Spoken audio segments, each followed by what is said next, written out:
whole story. Good luck, no disrespect meant. Yes, I did, imagine. Poleni. It's all right. Thank you so much. Thank you. All right, about the fund, for one, I think it's a brilliant idea. It goes out of the normal box of the way of thinking about finance and how to finance people, especially at the lower level. So I have two questions to the two gentlemen there, and that is, you're talking about discrimination, and there's positive and negative discrimination. For instance, you have the Uwezo Fund, which targets women and youth. I haven't seen you or heard you talk about that in terms of taking it to court. All right. We have, let's say, government hospitals. Yeah, they are competing with other sort of private hospitals simply because the private hospitals are not able to cater for the greater population that needs those services. And so I would put this fund, the Hustler Fund, in that category, that as much as we have micro enterprises and financial institutions, they are not able to cater fully for the greater population, which never meets their criteria or their qualification to access that kind of money. Again, in education, we have the same positive discrimination. The government is competing with private enterprise who are into education, but they cannot meet all the demands of the population, the greater population of our country. So to call that as though something wicked and evil and contrary to justice, this is not acceptable. Okay. Yeah, they need to have a better argument than that. Okay. Umesikia. Yes. Thank you, Thank Amani. you. They will respond. Peter in Roiro, good morning. Good morning. How are you? Very well, thanks. Okay, I will disagree with Amani because the points that the gentlemen are making are legitimate. You know, government is not there to compete with the private sector in terms of having a fund.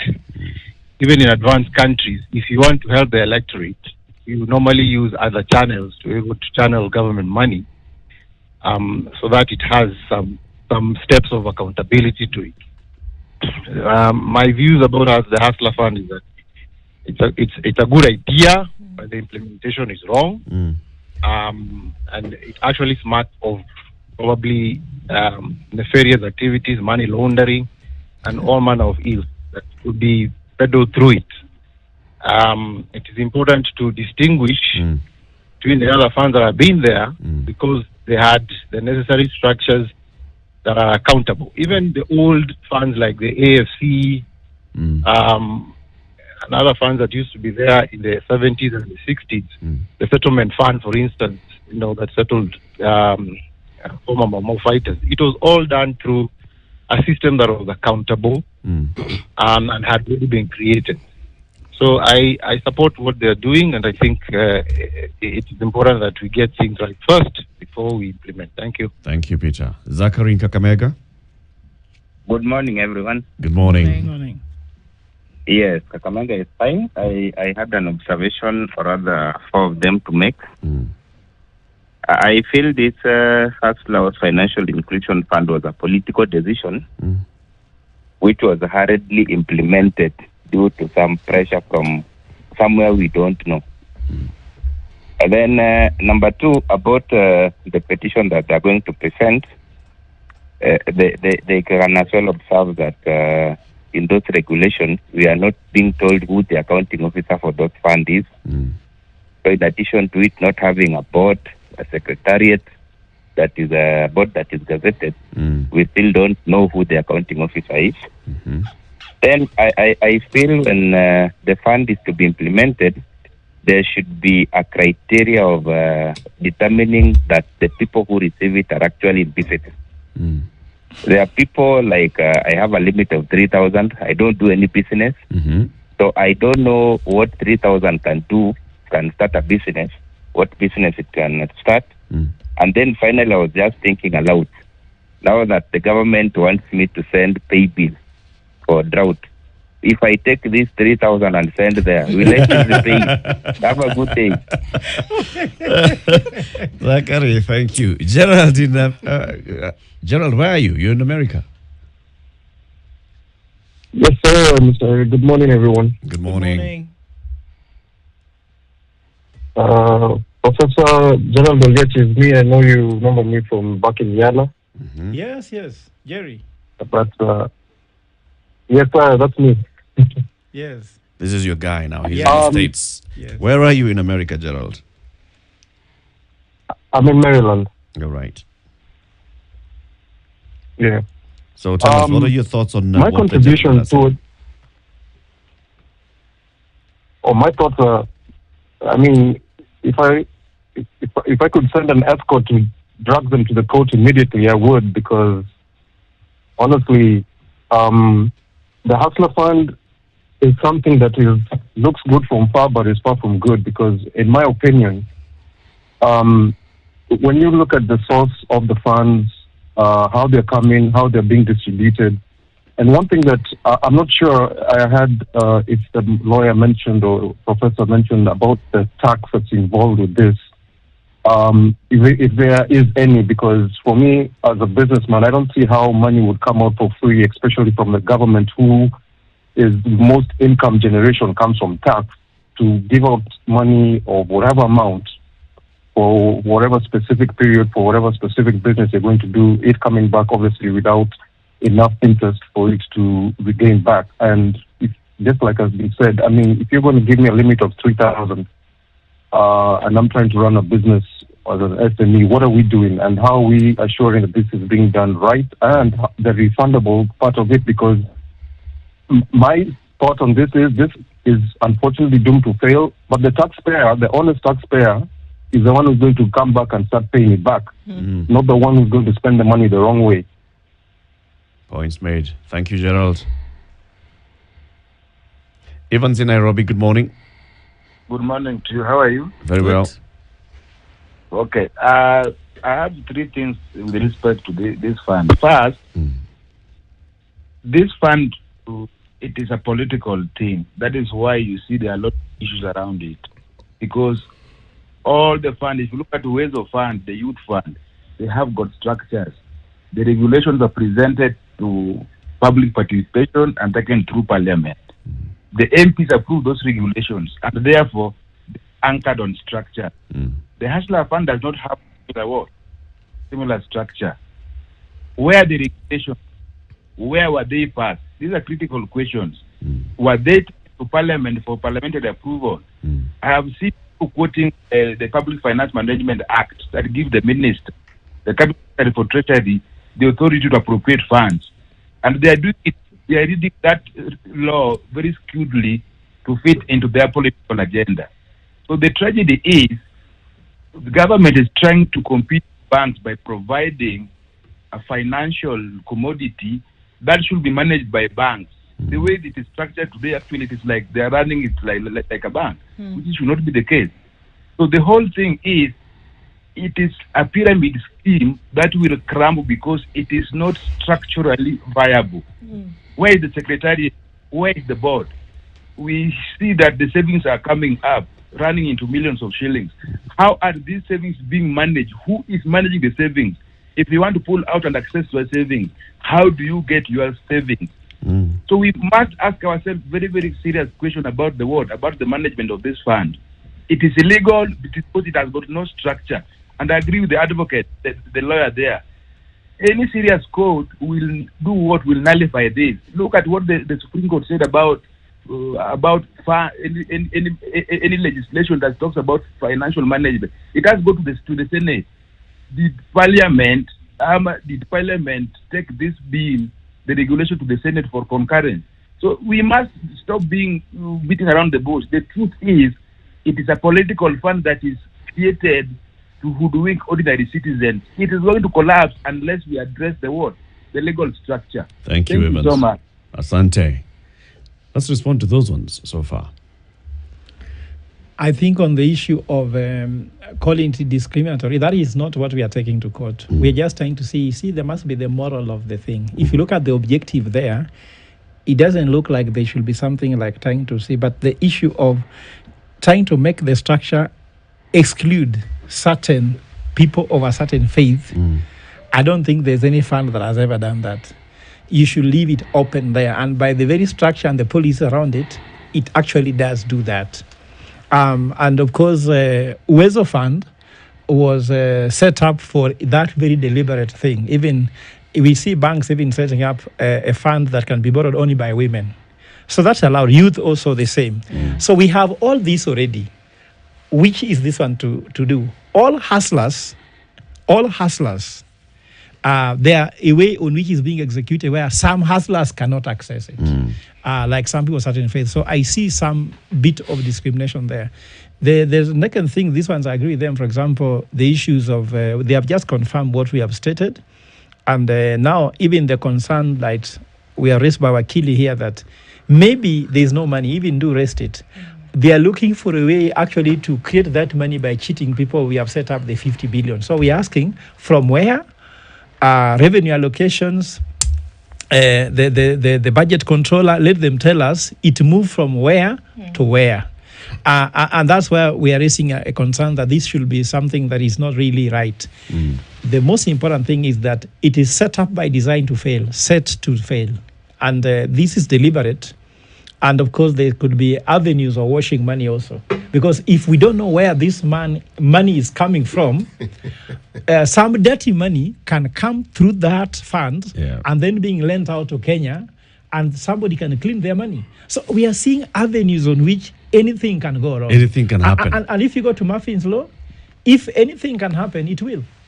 If anything can go wrong. Yes, it will. Everything can go wrong, will go wrong. Wakili, you've taken a couple of notes from the calls. I want to start with the first caller who tackled the issue of discrimination. This Hustler Fund is discriminatory majorly in two ways. One,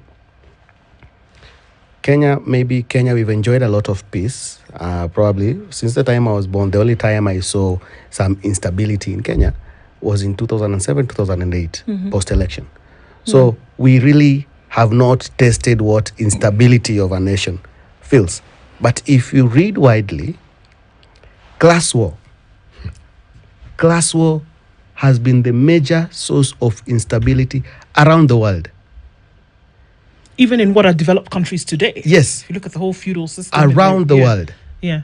Now, the Hustler Fund discriminates. It says, and if you look at the statement by our deputy president, who respectfully, I want to ask sometimes to kind of shut it off, because now he's a leader for all. You understand? He's not a leader for those who voted. He's not a leader for those who voted for or against. He's the deputy president of the Republic of Kenya. Of the Republic of Kenya, for the rich and for the poor.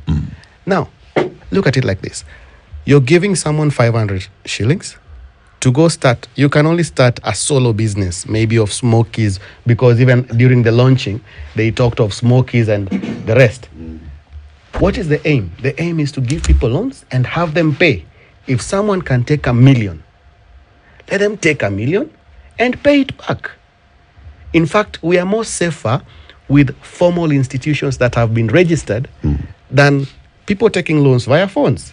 I heard of a joke of nitumie kwa hii ile nyingine iko nafuliza. Wakili, what you're just doing by saying all those things is you're actually making sense for the fund. Yes. Financial inclusion. It is for those that have previously been excluded from these systems that from we accessing capital. But and you're saying we are safer when we are in that status quo. I'm telling you, the main thing with any other fund and any other banking institution, that's why we have a depository fund for anyone that wants to run any money lending and depositing scheme. Structures. Governments are run by structures. The moment we get the structures off the hook, like we were to put the Biblia down and get unga to some level, the moment we get the structures off the hook, that's the beginning of trouble. Okay. Yeah, and there is also the issue of religion. Yeah, you can't assume all Muslims who don't believe in interest on loan are people who are not hustlers. Go to Isili. Have you spoken to members of the Muslim faith? Yes. And they've raised concern about this? Yes. Have they raised concern about other products in the market? No, because if you look at our banking system, Muslims would bank with a particular bank. Look at Isili. How much runs in Isili alone?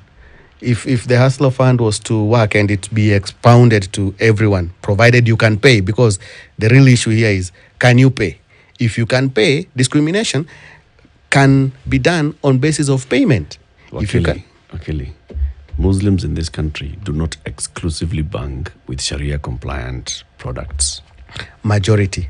When I say they bank with, majority they do. You know, Sharia compliant products were introduced in this country just less than 10 years ago. Well, quickly on that one, we're going to challenge you and ask you if you have data to support what you're saying. I have. And these may be murky waters. So tuache hiyo. Tuendelee. Yes. Swali ingine. Yes. Okay. Other concerns raised by the callers. There was a concern about the accounting officer.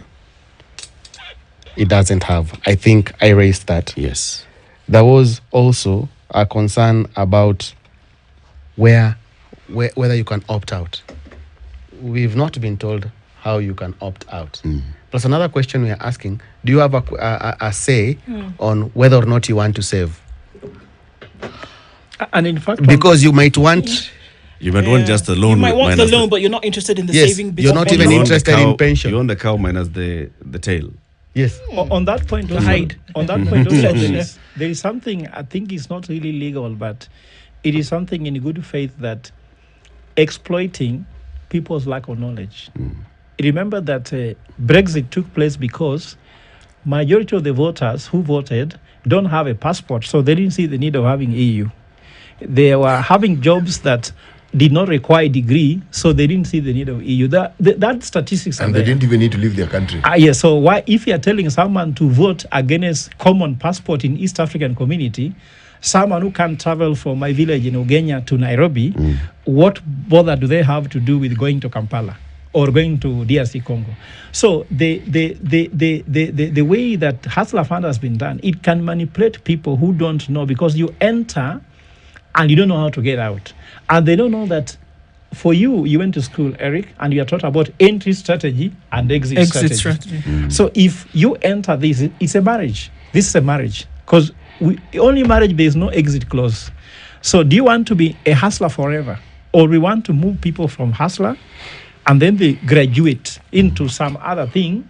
And if you want to graduate, you're being told you can't graduate. Can you enter a college where there's no closing date and there's no end of year? I think these are the challenges we are raising here, and there should be clarity. Maybe court can call those officers we have mentioned there as interested parties, and they can explain to Kenyans. What we want is that Kenyans, we should enter into an agreement where there's no information asymmetry, so that everyone knows what they're standing for. And in fact, it's not just posing so the government does not implement. It's also posing it so that those of us who want to enter the Hustler Fund can also get clarity on what are we signing for.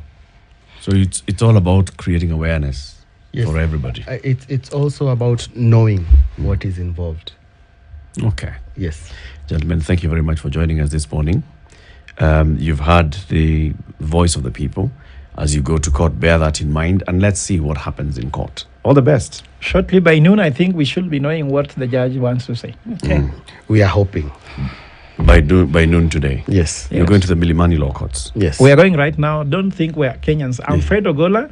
There's only one thing about Fred Ogola. What you see is what you get. There's nothing else. Okay. Yes. Fred Ogola is the leader of Operation Linda Ugatuzi. He's also an expert on governance, on strategy. He's a professor at the Strathmore University in Nairobi. Bernard Odero is a constitutional and tax law expert. He's been trained on tax by the Kenya Revenue Authority School of Tax. A very good score. A very good one, eh? Kasra? Yes. Okay. We'll take your word for it. Yes. So the man knows a thing or two about law and tax. He's also now the one who will be heading to court to file this case on behalf of Operation Linda Ugatuzi.